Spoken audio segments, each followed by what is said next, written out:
என் பெயர் சிவா. பிரபல தனியார் கல்லூரியில பொறியியல் 3ஆம் ஆண்டு படிக்கும் மாணவன். இந்த கதையின் நாயகி பெயர் பிரியா. கல்லூரி 2ஆம் ஆண்டு பயிலும் மாணவி. ஒரு அழகு தேவதைய வீட்ல வலம் வந்தா. அழக பார்க்க 1000 கண்கள் போதாது. என் பெயர் சிவா. நடுத்தர குடும்பத்தை சேர்ந்த வாலிபன்.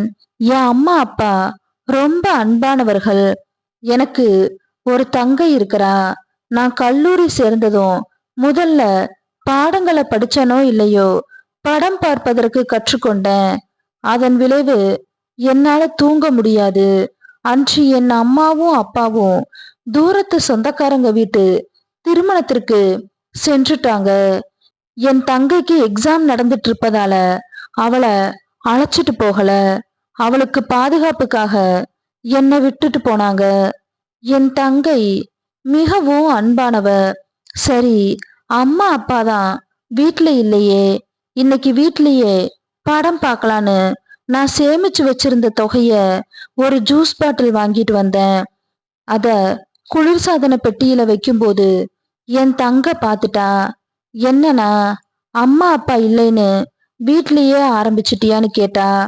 நான் இல்ல பிரியா, இன்னைக்கு மட்டும் ப்ளீஸ் ப்ளீஸ் அம்மா கிட்ட சொல்லிராதேன்னு கெஞ்சனேன்.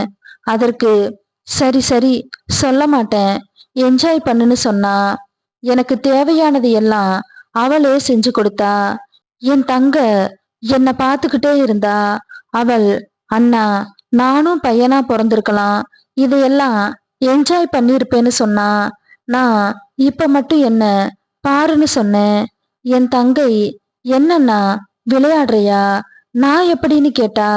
இங்க நீயும் நானும் தான் இருக்கோம், அம்மா கிட்ட நான் சத்தியமா சொல்ல மாட்டேன். என் தங்கை முதல்ல தயங்கனா.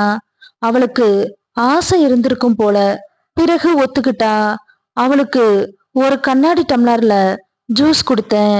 ஒரு கிளாஸ் குடிச்சதும் என்ன, டே அண்ணா, இன்னொரு டம்ளர் ஜூஸ் ஊத்துடான்னு சொன்னா. என்னை இதுவரை என் தங்கை வாடா போடான்னு கூப்பிட்டதே இல்ல. எனக்கு புரிஞ்சுது. இருப்பினும் மிகவும் வற்புறுத்தி மீண்டும் ஜூஸ் குடிச்சா. இரவு உணவை முடிச்சிட்டு படுத்துட்டா. பின்பு நான் என் அறைக்கு சென்று படம் பார்க்க தொடங்கினேன். பாத்ரூமுக்கு என் தங்கையோட படுக்கை அறையை கடந்துதான் செல்லணும். சரி, அவ என்ன செய்யறான்னு பார்க்க கதவை திறந்தேன். அவ கதவு தாள் போடவே இல்ல. கதவை திறந்ததும் நான் கண்ட காட்சி என்ன அதிர்ச்சி ஆக்குச்சு.